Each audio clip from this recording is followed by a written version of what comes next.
Okay, so Valentine's Day, right? It's usually all about the flowers and chocolates, yeah. Yeah, for sure. But in Nepal this year, they're doing things a little differently. Oh. They're adding like a practical twist to showing love by sending cash. Sending cash, huh? That's interesting. Yeah. It's a campaign called Cashfull Valentine. Cashfull Valentine. And it's run by Esewa Money Transfer. They're a pretty big deal in the digital remittance world, especially in Nepal. Okay. And to figure this whole thing out, we've got some stuff from Esewa themselves and an article from Republica, which is a Nepali news outlet. Cool. So, like, for anyone listening who might not know, what exactly are remittance services? Oh, yeah, good point. I mean, they're basically how people send money across borders, right? Yeah. Usually a family back home. Especially in a country like Nepal where a lot of people work abroad. Right. So it's like a lifeline. Yeah. But okay, let's get to the fun part. The prizes. Okay. Esewa is giving out 15,000 Nepalese rupees every single day. Wow. From Rose Day all the way to Kiss Day, leading up to Valentine's Day. Hold on. Rose Day to Kiss Day. Yeah, that's what I was thinking. What is that all about? So it's like Valentine's Day is a whole week-long thing in Nepal, apparently. Really? But we can get back to that. Okay. First, let's talk about like winning 15,000 rupees. Yeah. What would that kind of money even do in Nepal? That's actually a pretty big deal. Yeah. Yeah. Like, the average income in Nepal every month is, I think it's around, let me see, okay, it's around 33,000 rupees. Oh, wow.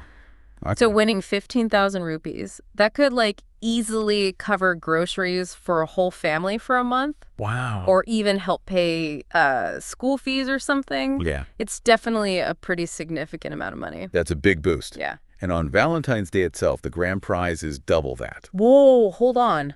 30,000 rupees, which is almost $230. That's a lot of money. Yeah. But here's the catch. Okay. To enter, you have to send at least 15,000 rupees through Esewa Okay. to someone in Nepal. I see. So it makes you wonder, is this really about, like, love, or is it just a clever business strategy? Right, yeah. That classic blend of, like, heartfelt gestures and business, yeah. Right. It's interesting because on one hand, you know, they are encouraging people to send a decent amount of money, which obviously benefits them. Right. But, I mean, for some people, even sending 15,000 rupees might be a lot, you know? It'd be a barrier. Yeah, it could be tough. I did find this quote, though. It's from Ajesh Korarala. Okay. He's the CEO of Esewa Money Transfer. Uh-huh. It's in that Republica article. Yeah. He says, Valentine's is all about expressing love. And with Cashfull Valentine, we aim to strengthen both emotional and financial bonds between Nepalese abroad and their families back home. So, I mean, it's a clever way to put it, right? Yeah. They're basically saying that sending money isn't just like a transaction. It's an act of love. It's showing support. It plays into that, like, emotional connection that people have with their families. It's kind of like sending a Valentine's Day card. Yeah. But with a cash bonus, right? Exactly. On the other end. They're saying, you know, show your love, send some money. And hey, maybe win some extra, too. Okay, so what about the name itself? Cashfull Valentine. Yeah. What do you think? I mean, it's catchy. Yeah. It definitely gets your attention. And, I mean, Cashfull, obviously, refers to the cash prizes. Right. But it also kind of creates this image of, like, abundance, you know? Oh, yeah. Showering your loved ones with love and financial support. I like that. It's like a play on words, right? Yeah. Like you're sending a heart full of love, but also a wallet full of cash. Exactly. That double meaning makes it way more memorable than just a regular Valentine's Day promotion. So do you think it actually works, this whole thing? Well, I mean, they're using a cultural event, right? Yeah, Valentine's Day. Which is already, like, emotionally charged, and then adding a financial incentive on top of it. Yeah. And it benefits both the person sending the money and the person getting it, right? Yeah, it's interesting. And they're acknowledging that, you know, sending money is often about caring and responsibility. Yeah. Especially for Nepalese working abroad. It's true. It's not just random people sending money. Right. It's about supporting families. Exactly. But we still haven't talked about those Valentine's Week traditions. Right, yeah. From Rose Day to Kiss Day. What's that about? What is the deal with that? Yeah. So Valentine's Day in Nepal, it's a little different from what we might be used to. It's like a whole week-long thing. A whole week. Yeah. And each day is dedicated to like a different aspect of love and romance. Interesting. So you've got Rose Day that kicks things off.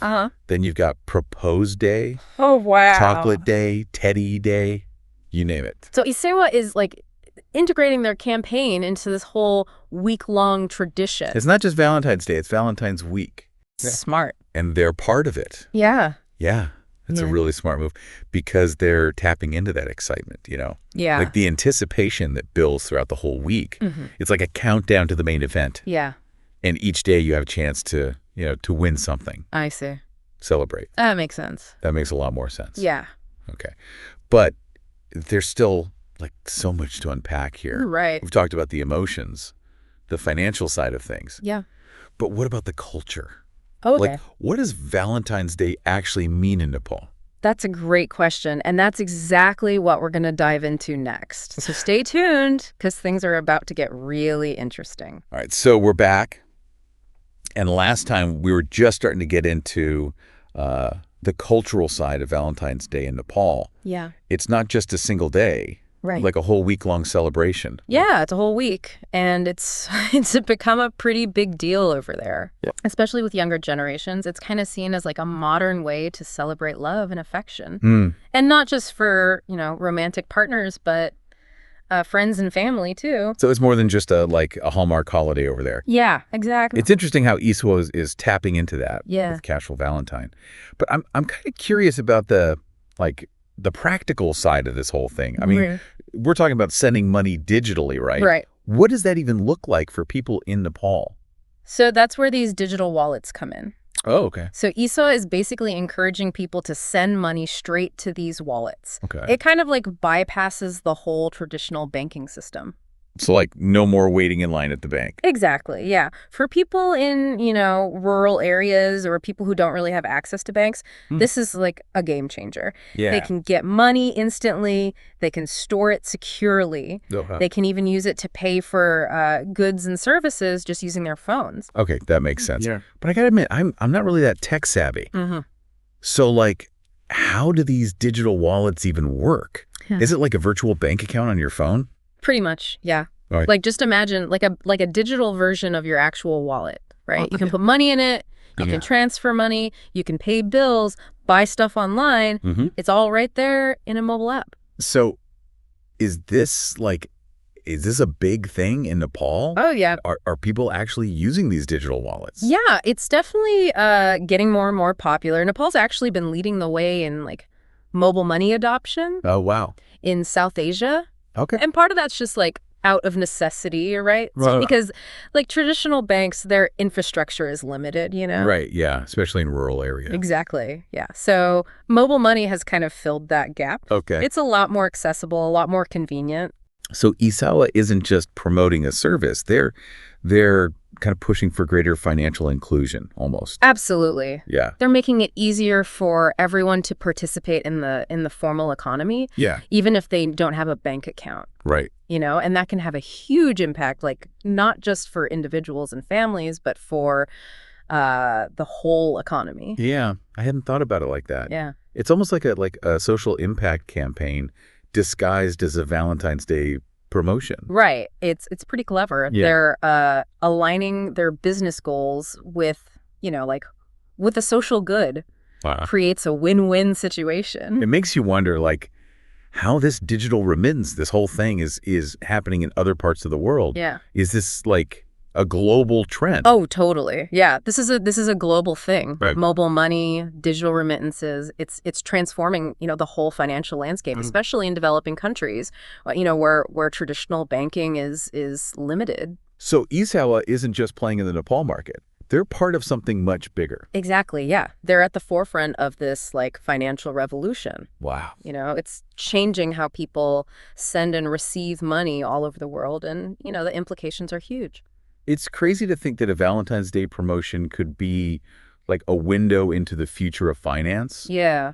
But I mean, with any new technology, there's always those potential downsides. Oh, for sure. Right. What are some of the challenges with digital wallets and remittances? Well, one of the big ones is digital literacy. Okay. Not everyone, has a smartphone or internet access. Right. And even if they do, they might not be comfortable, using it for financial stuff. So there's a risk of leaving some people behind. Exactly. Yeah. If we're not careful, this whole digital revolution could make existing inequalities even worse. Yeah. So it's important to invest in programs, digital literacy programs, and make sure everyone has the skills and the resources to participate. That makes sense. Yeah. What about what are some other potential pitfalls?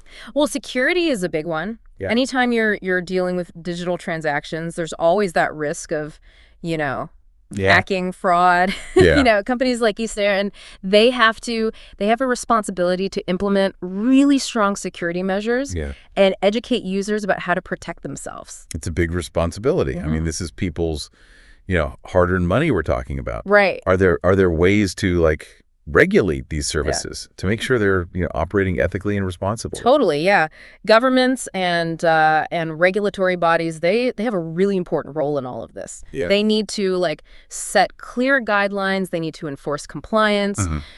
Protect consumers from shady practices. Right. It's about finding that balance, between innovation and protecting users. It sounds like a tightrope walk. A little bit, yeah. But let's not forget about the positive side of this. Yeah. You mentioned earlier that digital remittances can actually empower, individuals and communities. Oh yeah. How so? Well, I mean, think about it. When people have more control over their money, it opens up so many possibilities. They can invest in education, they can start businesses, right? Improve their living conditions.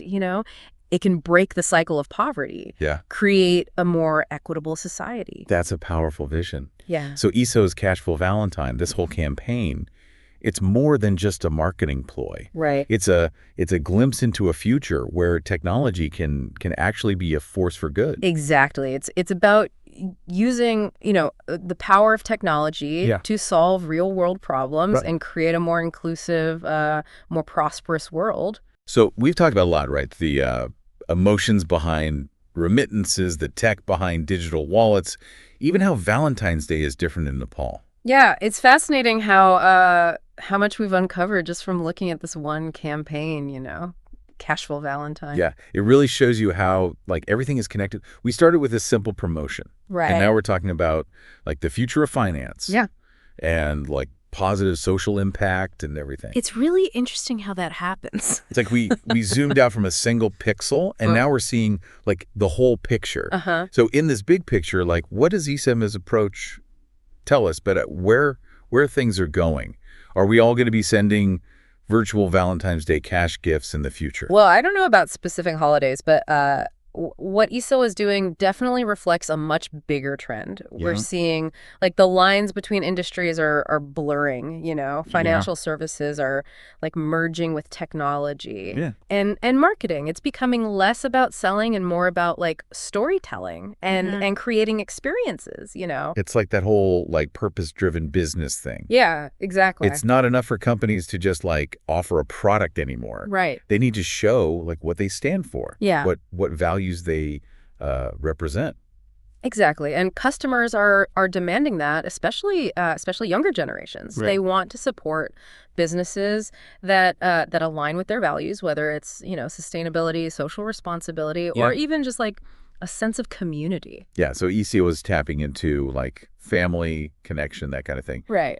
What other values do you think we'll see companies focusing on in the future? I think we'll see a lot more emphasis on transparency and ethical practices. Okay.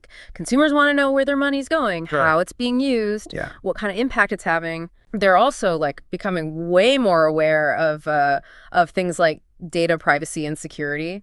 So it's not just about feeling good, right? It's about knowing your choices are actually making a difference. Exactly. It's making me think about the future of money itself. Will we even use physical cash in a few years? That's the big question. Yeah. I don't think cash is going away completely anytime soon. But we are definitely seeing a shift towards digital payments. Yeah. Whether it's, mobile wallets, cryptocurrencies, or even stuff we haven't even thought of yet. Yeah.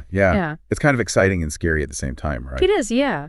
Money is becoming less tangible. More about data and information. Yeah, it's a whole new world. And it raises some some big questions about control and accessibility. Like who has access to this digital financial system? Right. How do we make sure that everyone can participate? Yeah. No matter their income or where they live or how tech savvy they are. Yeah, those are huge questions. They all. It makes this whole Cashful Valentine thing seem even more significant. It's not just a promotion. It's like a small part of a much bigger story about how technology is changing our relationship with money and with each other. I couldn't have said it better myself. And it's a story that's still being written, right? Absolutely, yeah. We're all part of this evolution, whether we realize it or not. So what can we do to make sure this story has a happy ending?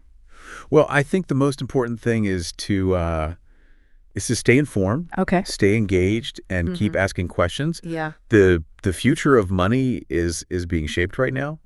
And it's up to all of us to have a say in how it unfolds. It sounds like a call to action.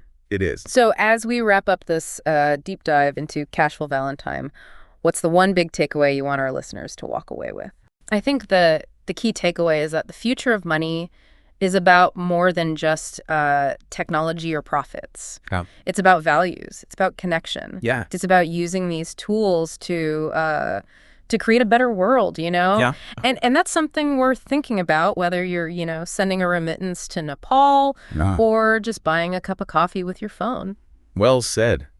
And on that note, we've reached the end of our deep dive. Thanks for joining us on this journey. It's been my pleasure. We hope you learned something new and maybe even feel inspired to think differently about the role of money in your own life. Yeah, for sure. Until next time, keep exploring, keep connecting the dots, and remember, the future is in our hands. Absolutely.